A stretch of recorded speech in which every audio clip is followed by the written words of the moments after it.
ಹೇಳ್ತಾ ಇರೋದು. ಈಗ ಇನ್ಸ್ಟಾಗ್ರಾಮ್ನಲ್ಲಿ ನಮಗೆ ಒಬ್ಬರು ಮೆಸೇಜ್ ಕಳಿಸ್ತಿದ್ದಾರೆ ಅಂತ ಅಂದಾಗ ನಾವು ಆ್ಯಕ್ಸೆಪ್ಟ್ ಮಾಡಿದ್ರೆ ಮಾತ್ರನೇ ಅವ್ರು ನಮಗೆ ಮತ್ತೆ ರೀಸೆಂಡ್ ಮೆಸೇಜ್ ಕಳ್ಸೋದಕ್ಕೆ ಸಾಧ್ಯ ಮತ್ತು ಇನ್ನೊಂದು ಸತಿ. ಸೊ ಆ ಥರ ಆಪ್ಷನ್ ಈ ಕೊಟ್ಟಿದ್ದಾಗ ನಮಗೆ ಇನ್ಸ್ಟಾಗ್ರಾಮಲ್ಲಿ ಇವ್ರು ಯಾಕೆ ಅವ್ರ ಜೊತೆ ಅವ್ರಿಗೆ ರಿಯಾಕ್ಟ್ ಮಾಡಬೇಕಾಗಿತ್ತು ಅನ್ನೋದೊಂದು ಕೂಡ ನನ್ನ ಬಿಗ್ ಪ್ರಶ್ನೆ. ಇದು ನಾನು ಹೇಳಿದ್ರೆ ಸಾಕು, ಅದು ಕರೆಕ್ಟ್ ಆಗಲ್ಲ. ಒಬ್ಬ ನಟಿ ಹೇಳ್ದಾಗ ಮಾತ್ರ ಸಾಧ್ಯ. ಯಾಕಂದರೆ ನಮಗೆ ಬರೋದಕ್ಕಿಂತ ಮೆಸೇಜಸ್ ಜಾಸ್ತಿ ನಟಿಯರಿಗೆ ಜಾಸ್ತಿ ಬರ್ತಾ ಇರುತ್ತೆ ಈ ಥರದ ಮೆಸೇಜಸ್ಸು. ಸೊ ನಿಮ್ಮ ಅನಿಸಿಕೆ ಏನು ಇದ್ರ ಬಗ್ಗೆ? ಅಂದರೆ ಪವಿತ್ರ ಗೌಡ ಅವರು ಮೇ ಬಿ ಇದಕ್ಕೆ ರಿಯಾಕ್ಟ್ ಮಾಡದೇ ಇದ್ದಿದ್ದರೆ ಚೆನ್ನಾಗಿರ್ತದೆ. ಅಟ್ಲೀಸ್ಟ್ ನೀವೀಗ ನಿಮ್ಮ ತಾಯಿ ಕಡೆಯಿಂದ ಫೋನ್ ಮಾಡಿಸಿದ್ರಿ, ಅವ್ರಿಗೆ ಹೇಳಿದ್ರಿ, ಒಂದು ಸರಿ ಬುದ್ಧಿವಾದ ಹೇಳೋದು ಅಫ್ಕೋರ್ಸ್ ಕರೆಕ್ಟು. ಸೊ ಅದೇ ರೀತಿ ಒಂದು ಸತಿ ದರ್ಶನ್ ಸರ್ ಕೈಯಿಂದನೇ ಒಂದು ಫೋನ್ ಮಾಡಿಸಿ ಒಂದು ಸತಿ ಬುದ್ಧಿವಾದ ಹೇಳಿ ಫೋನಲ್ಲೇ ಸುಮ್ಮನೆ ಆಗ್ಬೋದಿತ್ತು ಅಂತ ಅನಿಸುತ್ತೆ. ಅದರ್ವೈಸ್ ಅದನ್ನು ಅವ್ರನ್ನ ಬ್ಲಾಕ್ ಮಾಡಿ ಸುಮ್ಮನೆ ಇನ್ನೊಂದು ಸರಿ ಕಳಿಸ್ತಾರೆ, ಇನ್ನೊಂದು ಸತಿನೂ ಬ್ಲಾಕ್ ಮಾಡಿದ್ರೆ ಆಗೋಗಿರ್ತೈತಿ. ಇಗ್ನೋರ್ ಅಷ್ಟೇ ಮೇಯ್ನ್ ಬೇಕಾಗಿರೋದು. ಈಗ ನಿವೇದಿತಾ ಗೌಡ ಅವ್ರಿಗೆ ಎಷ್ಟು ಟ್ರೋಲ್ ಮಾಡ್ತಾರೆ ಡಿವೋರ್ಸ್ ಆದಮೇಲೆ, ಎಷ್ಟು ಜನ ಕೆಟ್ಟ ಮೆಸೇಜಸ್ ಹಾಕಿರ್ತಾರೆ. ಬಟ್ ಅವರು ಯಾವುದಕ್ಕೂ ತಲೆ ಕೆಡಿಸ್ದೆ ಅವರು ಕೆಲಸ ಆಯಿತು, ಅವರಾಯಿತು, ಅವ್ರ ರೀಲ್ಸ್ ಆಯಿತು ಅಂತ ಅವರು ಏನೋ ಒಂದು ಸಾಧನೆ ಮಾಡೋ ಅಂತ ಮುನ್ನುಗ್ತಿದ್ದಾರೆ ಅಂತ ನನಗನ್ಸುತ್ತೆ. She is very strong. ನಾನು ನೋಡ್ತಿರ್ತೀನಿ ಅವ್ರ ಕಮೆಂಟ್ಸಲ್ಲಿ 3500 4000 5000 ಏನೋ ಇರುತ್ತೆ. ಬಟ್ ಅವರು ನಿವೇದಿತಾ ಅವರು ಎಷ್ಟು ಮೆಚುರಿಟಿ ಆಗಿರ್ಬೋದು, ಆ ಒಂದು ಏನಂತಾರೆ ಸ್ಟ್ರಾಂಗ್ ಅನಿಸುತ್ತೆ. ಯಾಕೆಂದರೆ ನೋಡ್ತಾರೋ ಇಲ್ವೋ ಅವ್ರು ಕೇರೇ ಮಾಡಲ್ಲ. ಯಾಕೆಂದರೆ ಅವ್ರು ಅಷ್ಟು ಕಮೆಂಟ್ಸ್ ಮಾಡ್ತಿದ್ದಾರೆ ಅಂದರೆ ನಾವು ಟ್ರೆಂಡಿಂಗಲ್ಲಿದ್ದೀವಿ, ವೈರಲ್ ಆಗ್ತಿದ್ದೀವಿ ಅಂದರೆ ಜನಕ್ಕೆ ನಾವು ರೀಚ್ ಆಗಿದ್ದೀವಿ ಅಂತ. ಅಷ್ಟು ಮೈಂಡು ಅವ್ರಿಗೆ ಮೆಚುರಿಟಿ ಆಗಿದೆ. ಯಾರಿಗೆ? ನಿವೇದಿತಾ ಗೌಡಗೆ. ಬಟ್ ಈ ಪ್ರಕರಣದಲ್ಲಿ ನನಗೂ ಹಂಗೆ ಅನಿಸುತ್ತೆ. ಬಟ್ ಎಲ್ಲೋ ಒಂದು ಕಡೆ ಪವಿತ್ರ ಅವರು ಬ್ಲಾಕ್ ಮಾಡ್ಬೋದಾಗಿತ್ತು. ಆಮೇಲೆ ಇವಾಗ ಅವರೊಬ್ಬರು ಕಲಾವಿದರಲ್ಲ, ಯಾರು ಪವಿತ್ರ ಅವರು ಆರ್ಟಿಸ್ಟ್ ಅಲ್ಲ, ಏನೂ ಇಲ್ಲ. ಅವ್ರದ್ದೇ ಆದ ಒಂದು ಆಗಿದ್ರು. ಬಟ್ ಇವಾಗ ಏನೂ ಇಲ್ಲ ಸದ್ಯದಲ್ಲಿ. ಅವರು ಏನೋ ಒಂದು ಏನಂತಾರೆ ಒಂದು ಸ್ಟುಡಿಯೋ ಓಪನ್ ಮಾಡಿದ್ದಾರೆ, ಕಾಸ್ಟ್ಯೂಮ್ ಡಿಸೈನಿಂಗ್ ಸ್ಟುಡಿಯೋ. ಅದನ್ನು ನೋಡ್ಕೊಂಡು ಆರಾಮಾಗಿರ್ಬೋದಾಗಿತ್ತು. ಆ ಒಂದು ಇನ್ಸ್ಟಾಗ್ರಾಮ್ ಪೇಜೇ ಸಾಕಾಗಿತ್ತು. ಇವ್ರಿಗೆ ಪರ್ಸ್ನಲ್ ಅಕೌಂಟ್ ಅವಶ್ಯಕತೆ ಇರಲಿಲ್ಲ. ಈ ಒಂದು ಎಲ್ಲ ನೋಡಿದಾಗ ಅನಿಸುತ್ತೆ.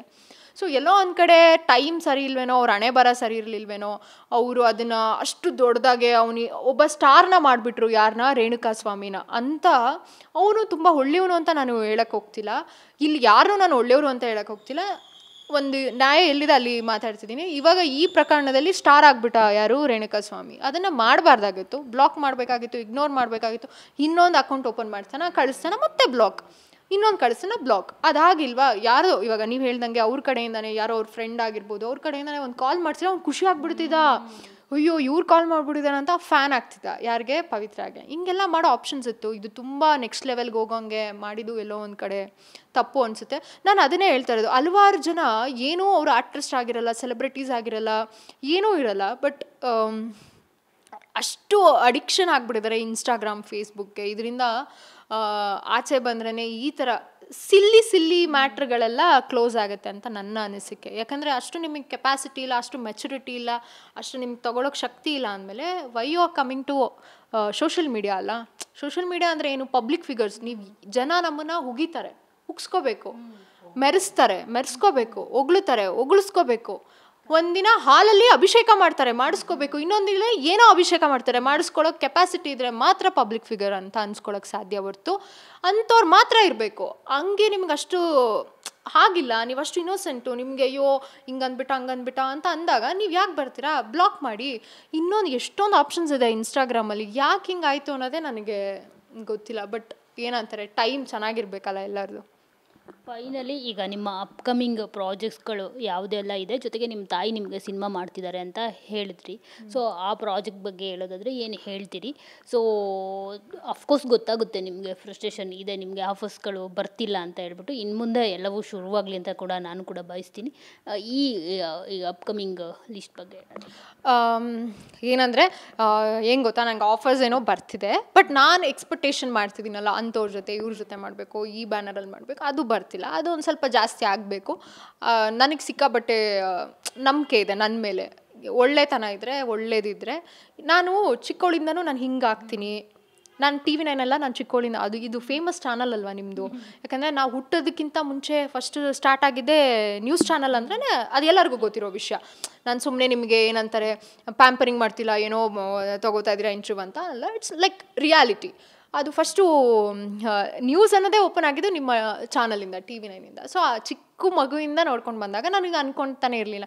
ಬೇರೆ ಹೀರೋಯಿನ್ಸ್ದೆಲ್ಲ ಇಂಟರ್ವ್ಯೂ ಮಾಡಿದಾಗ ನೋಡಿದೆ ಖುಷಿ ಪಡ್ತೀನಿ. ನಾನು ಯಾವತ್ತೂ ನಾನು ಹಿಂಗೆ ಮಾತಾಡಬೇಕು ಅನ್ನೋದು ನನ್ನ ಮೈಂಡಲ್ಲಿ ಖುಷಿ ಪಡ್ತೇವೆ. ಅವ್ರು ಹೀರೋಯಿನ್ಸ್ ಆದರೆ ಹಂಗೆ ಮಾತಾಡಬೇಕಂತ ಆಸೆ ಇತ್ತು. ಕಲಾವಿದೆ ಆಗಬೇಕು, ಹೀರೋಯಿನ್ ಆಗಬೇಕು ಅನ್ನೋ ಆಸೆನೂ ಇರಲಿಲ್ಲ. ಕಲಾವಿದೆ ಆಗಬೇಕು ಅಂತ ಅದು ಎಲ್ಲೋ ನನಗೆ ಹಣೆ ಬರದಲ್ಲಿ ಇತ್ತೇನೋ, ನಾನು ಇಲ್ಲಿರಬೇಕು, ಇಲ್ಲಿ ತಿನ್ನಬೇಕು ಅಂತ. ಸೊ ಅದು ನನ್ನನ್ನು ಹೆಂಗೋ ಕರ್ಕೊಂಡು ಬರ್ತು. But I believe that. ಯಾಕಂದರೆ ನಾವು ಏನೋ ಒಂದು ಆಗಬೇಕು ಅಂತ ನಮ್ಮ ಹಣೆ ಬರದಲ್ಲಿ ಇದ್ದಾಗ ನಾವು ಹಾಗೇ ಆಗ್ತೀವಿ. ನಾವು ಚಿನ್ನದಲ್ಲಿ ಮೊಟ್ಟೆ ಒಳಗಡೆ ಕೂರಿಸಿದ್ರು ಮೊಟ್ಟೆ ಓಪನ್ ಆಗಿ ಬಂದು ಹಾರಾಡುತ್ತೆ. ಲೈಕ್ ಈ ಥರ ಇರುವ ನನಗೆ ಗೊತ್ತಿಲ್ಲ. ಆಗಾದೆ ಏನೋ ಮಾತಾಡ್ಬಿಟ್ಟೆ, ಕಟ್ ಮಾಡಿಬಿಡ್ಗಿಲ್ಲ. ಸೊ ಈ ಥರ ಇರುವಾಗ ನಮ್ಮ ಹಣೆ ಬರದಲ್ಲಿ ಏನಾದರೂ ಇದ್ದಾಗ ಹಾಗೆ ಆಗ್ತೀವಿ. ನನಗೆ ನಂಬಿಕೆ ಇದೆ ಇನ್ನೊಂದು 2-3 ವರ್ಷದಲ್ಲಿ ಹಂಗೆ ಆಗ್ಬೋದು.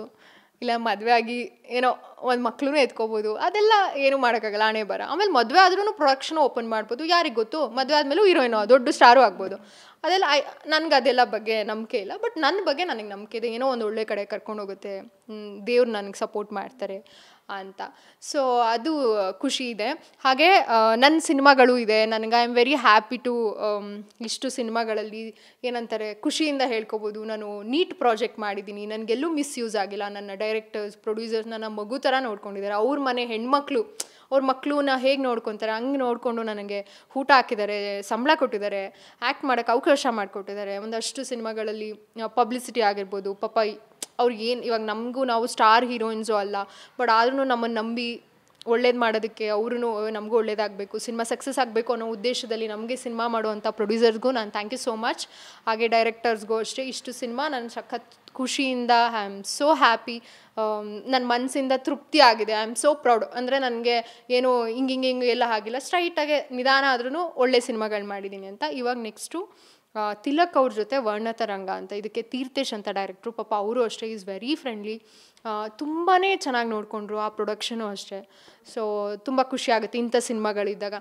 ಅದನ್ನೇ ನಾನು ಹೇಳ್ತಾ ಇರೋದು, ಒಳ್ಳೇದಿದ್ದಾಗ ಒಳ್ಳೇದೇ ಆಗುತ್ತೆ, ಬಟ್ ವೆಯ್ಟ್ ಮಾಡಬೇಕು. ಆ್ಯಂಡ್ ಇನ್ನೊಂದು ಕುರುಡು ಕಂಚನ ಅಂತ ಪ್ರದೀಪ್ ಅವರು ಡೈರೆಕ್ಷನು. ಸೊ ಅದೂ ರಿಲೀಸ್ಗೆ ಎಲ್ಲ ವರ್ಕ್ ನಡೆದಿದೆ. ಸೊ ರಿಲೀಸ್ಗೆ ಪ್ಲ್ಯಾನ್ ಮಾಡ್ತಿದ್ದಾರೆ. ಹಾಗೆ ಇನ್ನೊಂದು ಪಿಕ್ಚರ್ಸ್ ಅಂತ ಒಂದು ಸಿನಿಮಾ, ಅದೂ ಅಷ್ಟೇ ಶೂಟಿಂಗ್ ಕಂಪ್ಲೀಟ್ ಆಗಿದೆ, ಅದೂ ರಿಲೀಸಿಂಗ್ ಪ್ಲ್ಯಾನ್ ಇದೆ. ಇನ್ನೊಂದು ನಮ್ಮ ಓನ್ ಪ್ರೊಡಕ್ಷನ್ದು, ಅದೂ ಕಂಪ್ಲೀಟ್ ಆಗಬೇಕು. ಇನ್ನೊಂದು 10 ಡೇಸ್ ಏನೋ ಬ್ಯಾಲೆನ್ಸ್ ಇದೆ. ಅದೂ ಆದರೆ ಆದಷ್ಟು ಬೇಗ ಸಿನಿಮಾ ಅದಕ್ಕೂ ಬರ್ತೀವಿ. ಇನ್ನೊಂದು ಪ್ರಿಯಾಂಕಾ ಉಪೇಂದ್ರ ಮೇಡಮ್ ಜೊತೆ ಒಂದು ಸಪೋರ್ಟಿಂಗ್ ರೋಲ್ ಥರ ಮಾಡಿದ್ದೀನಿ. ಅಂದರೆ ಅವ್ರು ಯೂಶ್ವಲಿ ಇವಾಗ ಅವರೇ ಹೀರೋಯಿನ್ ಎರಡೂ ಅವರೇ ಆಗಿರೋದ್ರಿಂದ ಅದರಲ್ಲಿ ಒಂದು ತುಂಬ ಇಂಪಾರ್ಟೆಂಟ್ ಕ್ಯಾರೆಕ್ಟ್ರು ಅದೊಂದು. ಅದಕ್ಕೆ ಕಿರಣ್ ಅಂತ ಡೈರೆಕ್ಟ್ರು. ಅದೇ ನನ್ನ ಅಮ್ಮಂದು ಅದೇ ನಮ್ಮ ಓನ್ ಪ್ರೊಡಕ್ಷನ್, ಅಂದರೆ ಅಮ್ಮ ಪ್ರೊಡ್ಯೂಸ್ ಮಾಡಿದ್ದಾರೆ. ಆ್ಯಂಡ್ ಇವಾಗ ಒಂದಷ್ಟು ಜನ ಅನ್ಕೋಬೋದು ನಿಮ್ಗೆ ಹೆಂಗೆ ದುಡ್ಡು ಬಂತು, ಹಂಗೆ ಹೆಂಗೆ ಬಂತು. ನಿಜ ಹೇಳ್ತೀನಿ ನೋಡಿ, ನಾವು ಸಾಲ ಮಾಡಿಬಿಟ್ಟು ಸಿನಿಮಾ ಮಾಡಿರೋದು. ಸೊ ತುಂಬ ವರ್ಷಗಳಿಂದ ಕನಸು ಅದು. ಸೊ ಮಾಡಿದ್ದೀವಿ, ಆದಷ್ಟು ಬೇಗ ರಿಲೀಸ್ ಆಗಬೇಕು. ನೀವೆಲ್ಲ ನಮಗೆ ಸಪೋರ್ಟ್ ಮಾಡಬೇಕು, ಸಿನಿಮಾ ನೋಡಬೇಕು. ಸಿನಿಮಾಸ್ ನೋಡಿ ಸಕ್ಸಸ್ ಆದರೆ ಇನ್ನೊಂದು ಸಿನಿಮಾ ಮಾಡೋದಕ್ಕೆ ನಮಗೆ ಒಂದು ಶಕ್ತಿ ಸಿಗುತ್ತೆ. ಹಾಗೆ ಅದರಿಂದ ಒಂದಷ್ಟು ದಿನ ಊಟನೂ ಮಾಡ್ಬೋದು. ಸೊ ಎಲ್ಲ ನಿಮ್ಮ ಕೈಲಿರುತ್ತೆ, ಜನರ ಕೈಯಲ್ಲಿ. ಸೊ ಹಾಗಾಗಿ ನಾನು ಹಿಂಗೆ ಒಂದು ಸ್ವಲ್ಪ ಎಲ್ಲ ಹಿಂಗೆ ಹೋಗಬೇಕು, ಹಿಂಗೆ ಶಾರ್ಟ್ಕಟ್ಟಲ್ಲಿ ಹೋಗಿ ಫೇಮಸ್ ಆಗಬೇಕು ಅನ್ನೋದು ನನ್ನ ಇಂಟೆನ್ಷನ್ನೇ ಅಲ್ಲ. ನನಗೆ ಅದು ಆಲೋಚನೆಯೂ ಬರಲ್ಲ. ಐ ಡೋಂಟ್ ನೋ ಅದು ಯಾಕೆ ಅಂತ. ಎಲ್ಲ ಒಂದು ಕಡೆ ಬೇರೆಯವ್ರನ್ನ ನೋಡಿದಾಗ ಅಯ್ಯೋ ಅವ್ರ ಮನೆ ತೊಗೊಂಡ್ರು, ಅವರು ಆ ಬ್ಯಾಗ್ ಯೂಸ್ ಮಾಡ್ತಿರ್ತಾರೆ ಇವರು ಎಂದಾಗ ಅಯ್ಯೋ ನಾನು ಯಾವಾಗ ತೊಗೊಳ್ಳೋದು ಅನ್ನೋ ಫೀಲ್ ಇರುತ್ತೆ. ಬಟ್ ಅವ್ರು ಹೆಂಗೆ ಮಾಡಿದ್ರು ಅಂತ ಗೊತ್ತಿರುತ್ತಲ್ಲ. ಸೊ ಆವಾಗ ನನಗೆ ಹೋಗ್ಲಿ ಬಿಡು, ನಾನು ಕರೆಕ್ಟಾಗಿದ್ದೀನಿ, ನಾನು ತೊಗೋತೀನಿ ಯಾವತ್ತಾದರೂ ಅಂತ. ಬಟ್ ಹಂಗಿದೆ ಮನಸ್ಥಿತಿ. ಸೊ ಆ ಮನಸ್ಥಿತಿಗೆ ದೇವರು ತಥಾಸ್ತು ಮಗಳೇ ಅನ್ಬೇಕು. Thank you so much. All the best. ಒಳ್ಳೇದಾಗಲಿ ನಿಮಗೆ. ಸಾಕಷ್ಟು ಅವಕಾಶಗಳು ನೀವು ಅಂದ್ಕೊಂಡಿದ್ದೆಲ್ಲ ಆಗಲಿ. ಬಿಗ್ ಬಾಸ್ನಿಂದ ಕೂಡ ಆಫರ್ ಬರಲಿ. TV9 ಅವರಿಂದನೂ ನಿಮಗೆ ಏನಂತಾರೆ ಸಪೋರ್ಟ್ ಮಾಡ್ತಿದ್ದಾರೆ ನನಗೆ. ಸೊ ದಯವಿಟ್ಟು ಬಿಗ್ ಬಾಸ್ನ ನೋಡ್ತಿರೋರು ಹಾಕ್ಕೊಳ್ಳಿ. ಹಾಗೆ ಥ್ಯಾಂಕ್ ಯು ಸೋ ಮಚ್. ನಿಮ್ಮ TV9 ಬಂದಿದ್ದು ಬಹಳ ಖುಷಿ ಆಯಿತು. ಇದೇ ರೀತಿ ನನ್ನ ಸಿನಿಮಾಗಳಿಗೂ ಪ್ರಮೋಷನ್ ಮಾಡೋಕ್ಕೆ ಸಪೋರ್ಟ್ ಮಾಡಿ. Thank you. ಖಂಡಿತ. ಸೊ ನೋಡಿದ್ರಲ್ಲ, ಇದಿಷ್ಟು ನಟಿ ಸಾಕ್ಷಿ ಮೇಘನಾ ಅವರ ಮಾತು. ಕ್ಯಾಮರಾ ಪರ್ಸನ್ ಮಹೇಂದ್ರ ಜೊತೆ ಮಂಗಳ ರಾಜಗೋಪಾಲ್, TV9 ಬೆಂಗಳೂರು.